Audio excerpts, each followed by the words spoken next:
चादर खिसक कर नीचे एम्बुलेंस के फर्श पर गिर चुकी थी और उस लाश का पीला और सूजा हुआ चेहरा अब पूरी तरह खुल चुका था। लेकिन ये कैसा हो सकता है? जब मैंने दरवाज़ा पहली बार बंद किया था तब तो वो चादर लाश के ऊपर ठीक से पड़ी थी, फिर इन कुछ सेकंड्स में वो नीचे कैसे गिर सकती है? एम्बुलेंस भी अपनी जगह पर थी, रुकी हुई थी, कोई झटका भी नहीं लगा था। डरते डरते मैंने लाश के चेहरे की तरफ देखा और उसे देखते ही मेरी सांस थम गई। अपने 5 साल के करियर में मैंने सैकड़ों लाशें देखी थी, एक्सीडेंट में कुचले हुए चेहरे, पानी में सड़े हुए शरीर, आग में जले हुए डरावने चेहरे, लेकिन कभी किसी ने मुझे इतना अंदर तक डराया नहीं था। इस चेहरे में कुछ अलग था, कुछ अजीब था। उसकी आंखें थोड़ी सी खुली हुई थी, लेकिन उनमें जिंदा होने की कोई झलक नहीं थी। उसके होंठ मुड़े हुए थे, जैसे किसी बात पर वो बेहद गुस्सा हो, और उसका जबड़ा इतना कसा हुआ था कि लगता था कि वो किसी भी पल फट पड़ेगा। उसके पूरे चेहरे पर गहरी नफरत और गुस्से की छाप थी, जैसे वो किसी भी पल उठेगा और पूछेगा कि उसके साथ ऐसा क्यों हुआ। एक मरे हुए इंसान के चेहरे पर इतना जिंदा गुस्सा मैंने कभी नहीं देखा था। उस पल मुझे लगा इस लाश में कुछ तो गड़बड़ है, कुछ ऐसा जो बिल्कुल सामान्य नहीं है, कुछ बहुत डरावना। मैं वहाँ एक पल भी खड़ा नहीं रह पाया। शरीर कांप रहा था, लेकिन हिम्मत जुटाकर मैं एम्बुलेंस के अंदर चला गया। फर्श पर पड़ी चादर उठाई और कांपते हाथों से उस लाश के चेहरे को ढक दिया। मैं नहीं चाहता था कि मैं उस खौफनाक चेहरे को एक पल के लिए भी और देखूं। चादर डालते ही मैं लगभग भागते हुए बाहर आ गया और पीछे का दरवाज़ा जोर से बंद कर दिया। इस बार सिर्फ बंद ही नहीं किया, हैंडल पकड़कर कई बार हिलाया ताकि पक्का हो जाए कि अब यह आसानी से खुलेगा नहीं। फिर मैं सीधा ड्राइवर की सीट पर जाकर बैठ गया। मेरा गला सूख गया था, दिल तेजी से धड़क रहा था। मुझे समझ आ गया था कि मैं किसी बहुत बुरी चीज़ के चक्कर में फंस गया हूँ। इस लंबी सुनसान सड़क पर जो कुछ हो रहा था वो न तो कोई इत्तेफाक था, न ही मेरा वहम। मैंने आसपास कहीं भी ध्यान नहीं दिया, बस एक्सीलेटर पर पैर रख दिया। एम्बुलेंस गड़गड़ाहट के साथ आगे बढ़ी। मेरा अब बस एक ही मकसद था कि जितनी जल्दी हो सके इस जगह से निकल जाना है और उस लाश को उसकी मंजिल पर पहुंचाना है। लेकिन मुझे नहीं पता था कि असली डर तो अब शुरू होने वाला है। मैं स्टीयरिंग को कसकर पकड़े हुए आगे अंधेरे में देखता रहा। कानों में अब भी वो भारी धक की आवाज गूंज रही थी और आंखों के सामने वही गुस्से से तना मरा चेहरा घूम रहा था। उस चेहरे को देखने के बाद मेरी हालत कैसी थी ये मैं आपको शब्दों में नहीं बता सकता। बस मेरा शरीर कांप रहा था, लेकिन दिमाग बहुत तेज चल रहा था। मैं जानता था कि अब यहाँ रुकना खतरे से खाली नहीं है। मुझे जितना जल्दी हो सके आगे बढ़ना ही होगा। मैंने गाड़ी की स्पीड लगभग दोगुनी कर दी और तब मुझे लगा जैसे कि आसपास का अंधेरा जिंदा हो गया हो। ऐसा लग रहा था कि सड़क के दोनों ओर पेड़ों के पीछे से कोई मुझे घूर रहा है। मैंने स्टीयरिंग इतनी कसकर पकड़ी थी कि उंगलियों में दर्द होने लगा था। एक ही ख्याल था कि गाड़ी किसी भी हाल में रुकनी नहीं चाहिए। जो भी हो जाए मुझे बस चलते रहना है। करीब 10-15 मिनट लगातार चलने के बाद मैं एक मोड़ पर पहुंचा। वहां से एक रास्ता दाईं तरफ गांव की तरफ जा रहा था और तब मुझे याद आया यही वो शॉर्टकट था जिसके बारे में मैं सोच रहा था। उस रास्ते से जाऊं तो आधा पौना घंटा आसानी से बच जाएगा। पर दिक्कत यह थी कि वो रास्ता पूरी तरह सुनसान था। दिन में भी वहां शायद ही कोई जाता होगा और रात में तो वो जैसे मौत का इलाका हो। न कोई घर, दुकान, बस मीलों तक जंगल और दूर दूर तक पहले खेत थे। एक पल के लिए मैं झिझक गया और सोचने लगा कि इस हालत में क्या उस सुनसान रास्ते पर जाना सही होगा या फिर लंबा लेकिन जाना पहचाना रास्ता लेना चाहिए। दिमाग मुझे कह रहा था कि पुराने रास्ते पर रहो, वही सुरक्षित है। पर दिल में एक डर भी था कि जितना जल्दी हो सके इस लाश से पीछा छुड़ा लेना बेहतर होगा। और समय बचाने की लालच में मैंने एक निर्णय लिया। मैंने भगवान का नाम लिया और दाईं ओर मुड़कर एम्बुलेंस उस अंधेरी सुनसान सड़क पर चढ़ा दी। जैसे ही मैं अंदर गया, लगा जैसे किसी दूसरी दुनिया में आ गया हूँ। पक्की सड़क खत्म होकर अब उबड़ खाबड़ कच्चा रास्ता शुरू हो गया था। दोनों तरफ बड़े बड़े पेड़ ऐसे झुके हुए थे, लगता था जैसे मैं किसी अंधेरी सुरंग से गुजर रहा हूँ। चांद की रोशनी पत्तों के पार नहीं जा पा रही थी। वहाँ सिर्फ हेडलाइट की रोशनी थी और वही मेरा सहारा थी। करीब 10-15 मिनट और बीत गए। मैं गाड़ी धीरे और संभाल कर चला रहा था। चारों तरफ ऐसा सन्नाटा था कि इंजन की आवाज़ के अलावा वहाँ कुछ भी सुनाई नहीं दे रहा था। अचानक फिर वही आवाज़ आई। इस बार कुछ अलग थी। एम्बुलेंस के पीछे जहाँ लाश रखी थी, वहाँ से लगातार मुझे ठक ठक की आवाज़ आ रही थी, जैसे कोई लोहे की रॉड या भारी चीज से जमीन पर बार बार मार रहा हो। वो आवाज़ सुनकर मेरा दिल बैठ गया। डर पूरे शरीर में फैल गया। पसीने छूटने लगे। पीछे तो सिर्फ वो लाश थी, तो फिर ये आवाज़ कौन कर रहा है? अब मुझसे रहा नहीं गया। मैंने गाड़ी सड़क के एक किनारे रोक दी। इंजन चालू था और मैं ड्राइविंग सीट के पास वाली उस छोटी सी खिड़की या कैबिनेट से पीछे झांक कर देखने लगा, जहां से एम्बुलेंस का पिछला हिस्सा दिखता है। अंदर हल्का अंधेरा था, लेकिन जितना दिख रहा था सब कुछ ठीक ठाक लग रहा था। सफेद चादर में लिपटा वो शव स्ट्रेचर पर बिल्कुल स्थिर पड़ा था और वहां कोई हरकत नहीं थी। तो फिर ये आवाज़ कहां से आ रही थी? मैंने ध्यान से सुनने की कोशिश की, लेकिन जैसे ही गाड़ी रोकी, आवाज़ बंद हो गई। फिर से गहरा सन्नाटा फैल गया। मेरे गले से एक सूखी सी आवाज़ निकली। गला सूखने लगा था। समझ नहीं आ रहा था कि मैं क्या करूं। अब की बार मैं गाड़ी से उतरकर पीछे जाकर देखने की हिम्मत भी नहीं जुटा पा रहा था। तभी उस गुस्से से भरा चेहरा मुझे मेरी आंखों के सामने नजर आने लगा और मेरा पूरा शरीर कांप उठा। मैंने फिर से गाड़ी चलाना शुरू कर दिया, लेकिन फिर भी मन का डर कम नहीं हुआ। मुझे लग रहा था कि जो कुछ मेरे साथ हो रहा है वो कोई आम बात नहीं है, ये किसी बुरी ताकत का काम है। ये सोचते ही डर और भी ज़्यादा बढ़ गया। खुद को संभालने के लिए मैंने एक कोशिश की। मेरे ड्राइविंग सीट के नीचे हमेशा मैं एक बोतल रखता था, सस्ती देसी शराब की। लंबी यात्रा में थकान मिटाने या दिमाग हल्का करने के लिए मैं कभी कभी थोड़ा सा पी लिया करता था। मुझे पता है कि ये ठीक नहीं है, लेकिन उस वक्त मेरे पास और कोई रास्ता नहीं था। मैंने एक हाथ में स्टीयरिंग पकड़ा और दूसरे हाथ से सीट के नीचे से वो बोतल निकाली। जल्दी से मैं उसका ढक्कन खोला और 2-3 घूंट गले से उतार दिए। जलन भरी तीखी तरल चीज गले से उतरते ही शरीर में एक झटका सा लगा। सोचा अब शायद डर कुछ कम हो जाएगा। कहते हैं कि शराब से हिम्मत बढ़ती है। अब शायद मुझे कुछ डरा नहीं पाएगा। कुछ भी हो जाए मैं हिम्मत से सामना कर पाऊंगा। मैंने फिर ध्यान सड़क पर लगाई। ये रास्ता बहुत सुनसान था। जब से इस रूट पर आया था, मैंने बस एक मोटरसाइकिल को गुजरते हुए देखा था। बाकी कोई गाड़ी नहीं, कोई आदमी नहीं, और चारों तरफ बस एक अजीब सा सन्नाटा पसरा हुआ था, जैसे वहां की हवा तक रुक गई हो। मैं एम्बुलेंस चला ही रहा था कि अचानक मेरी नज़र आगे की सड़क पर जम सी गई। हेडलाइट की रोशनी में मैंने जो देखा, उससे मेरा पूरा शरीर सुन्न पड़ गया। मैंने तुरंत ब्रेक मारा। सड़क के बिल्कुल बीच में मेरी एम्बुलेंस से करीब 50-60 गज दूर सफ़ेद कफन में लिपटा एक शव खड़ा था। हाँ, वो एक लाश थी, सिर से पैर तक सफ़ेद कपड़े में ढकी हुई। बिल्कुल बीचों बीच इस तरह खड़ी थी जैसे किसी ने जानबूझकर मेरा रास्ता रोका हो। आसपास कोई इंसान नहीं, कोई गाड़ी नहीं। सुनसान अंधेरी सड़क के बीचों बीच एक लाश। वो नज़ारा इतना डरावना था कि मेरी शराब का नशा एक पल में उतर गया। दिमाग एकदम से ठंडा पड़ गया। मैं स्टीयरिंग पर झुक गया और भारी सांसें लेने लगा। अब मेरी आंखों के सामने 2 लाशें थी, एक एम्बुलेंस के अंदर और एक बाहर। और वो जो बाहर वाली थी वो मेरे रास्ते के बीचों बीच खड़ी थी।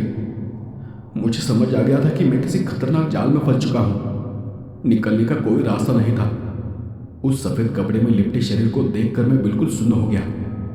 आधी रात, वीरान सड़क और सड़क के बीच में एक लाश, ये बात मैं सह नहीं पा रहा था। इस पेशे में आने के बाद मैंने पुराने ड्राइवर से कई कहानियां सुनी थी, कई खौफ से भरे किस्से और रात को सड़क पर होने वाली अजीब और डरावनी घटनाओं की बातें सुनी थी। तब मैं हंसकर उन्हें टाल देता था। किस्सा सुनाने वाले को मैं पागल समझता था। लेकिन आज मेरी आंखों के सामने जो कुछ हो रहा था उसने मेरी सारी धारणाएं तोड़ दी थी। मैंने सिर झटक कर होश में आने की कोशिश की, दोनों हाथों से आंखें रगड़ी। मेरा मन सच और वहम के बीच फंसा हुआ था, पर नहीं, मैंने जितनी बार भी देखा वो लाश वही थी और हेडलाइट की रोशनी में वो साफ दिखाई दे रही थी। सफेद कफन के कपड़े में लिपटी, सड़क के बीचों बीच, बिल्कुल शांत और स्थिर। अब डर ने पूरे शरीर पर कब्जा कर लिया था। मैं साफ महसूस कर रहा था कि वहां कुछ बहुत बुरा होने वाला है। यह कोई सिर्फ लाश नहीं है, कोई चाल है, कोई छलावा है, या फिर शायद कोई डाकू गिरोह जो लाश का नाटक कर रहा हो ताकि मैं रुक जाऊं और वो मुझ पर हमला कर दे। फिर दिमाग में वही ख्याल लौट आया, नहीं, ये इंसानों का काम नहीं है, इसके पीछे कुछ और है, कोई अंधेरा या कोई बुरी चीज। किसी भी पल कुछ भी भयानक हो सकता है।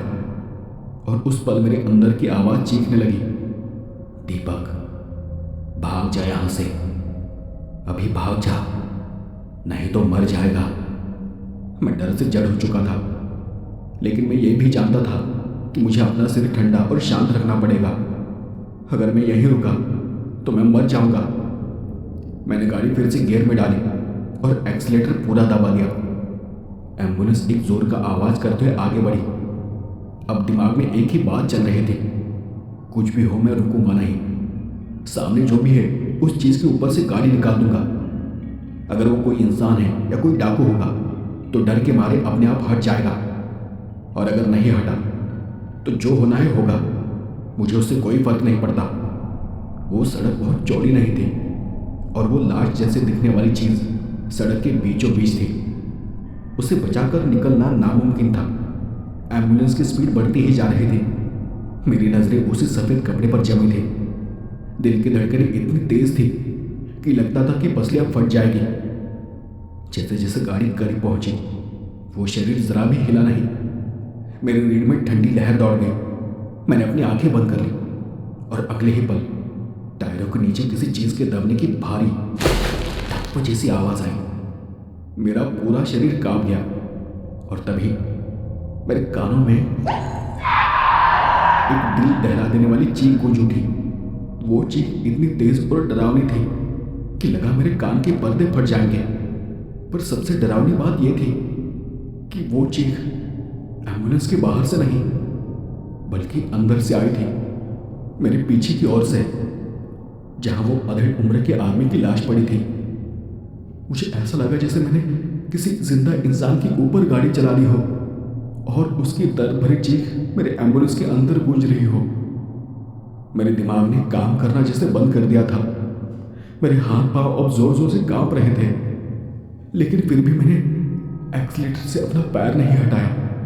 मुझे पता था कि अगर मैं रुका तो शायद मैं बच नहीं पाऊंगा।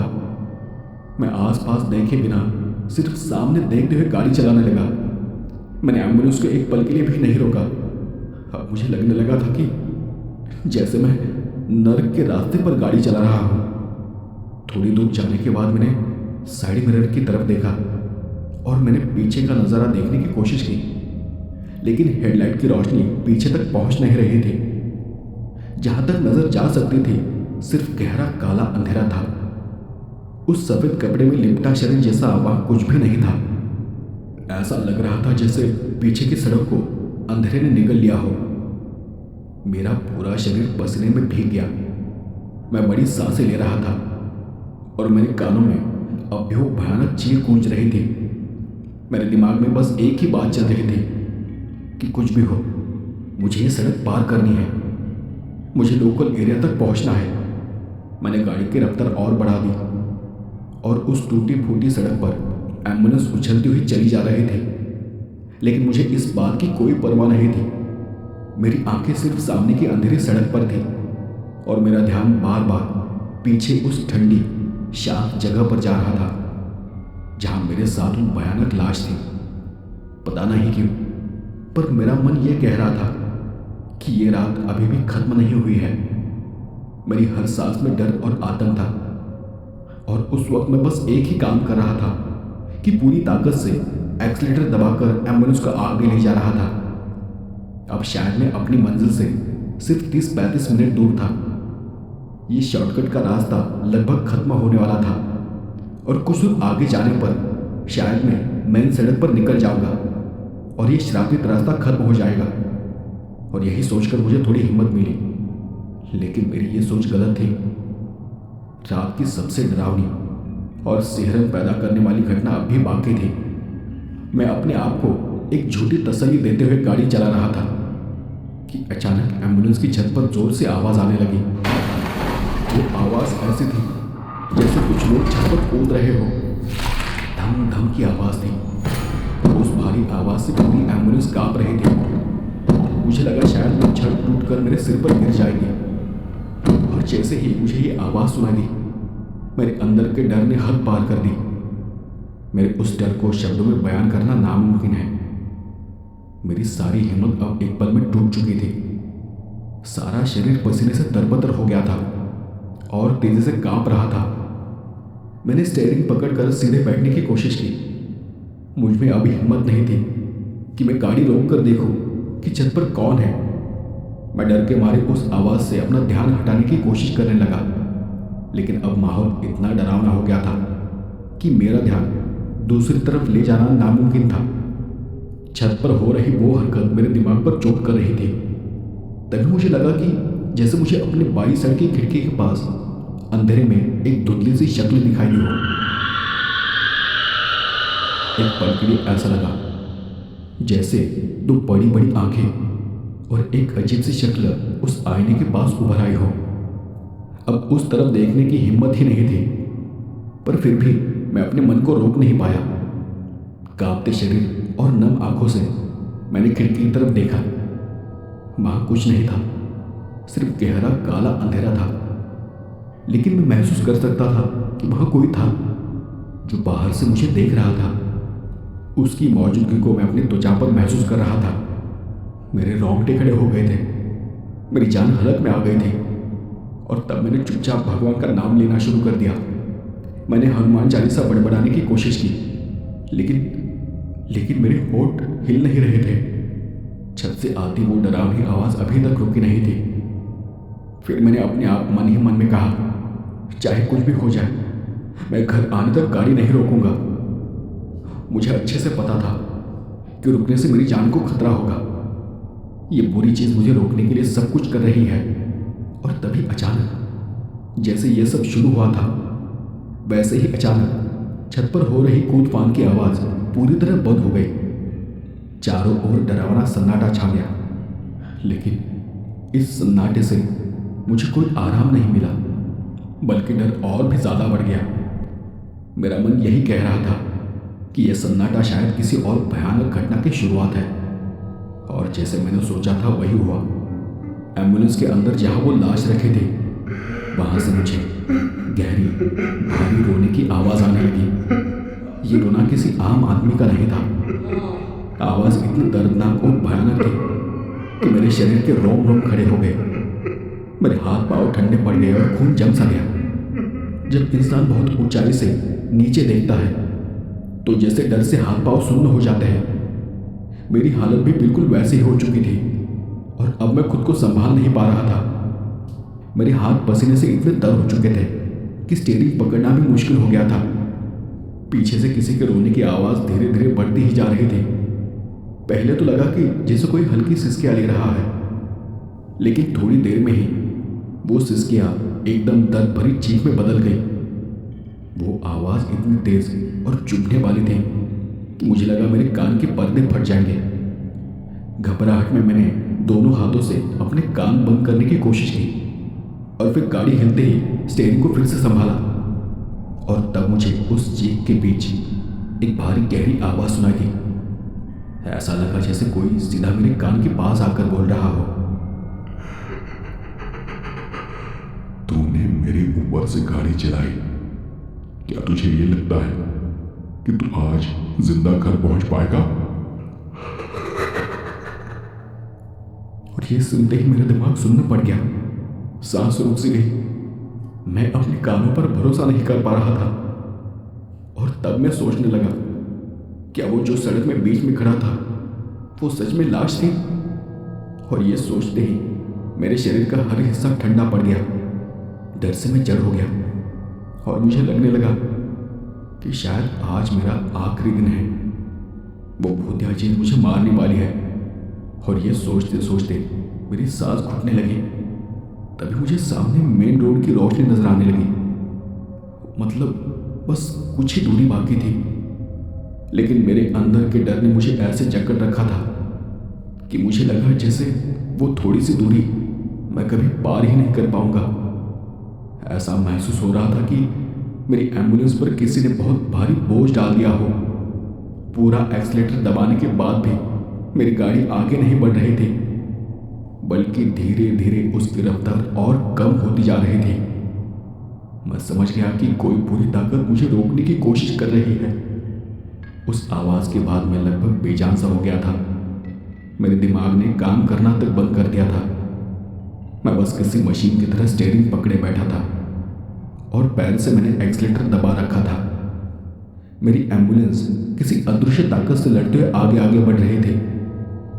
और शायद मैं अब मरने वाला था। लेकिन जब मैं लाश के घर से करीब 10-15 मिनट की दूरी पर आ गया, तभी अचानक सब कुछ शांत हो गया। न बाहर रोने की आवाज थी, न कोई हलचल थी। पूरा माहौल एकदम से सन्नाटे में बदल गया। वहां इतनी खामोशी थी कि मुझे अपने दिल के धड़कन तक साफ सुनाई दे रहे थे।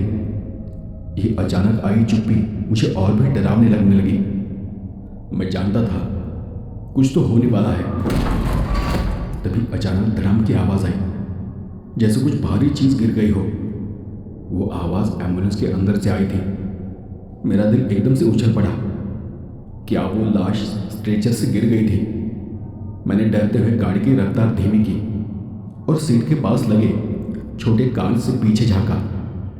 और मैंने जो देखा उसे देख मेरे रोंगटे खड़े हो गए।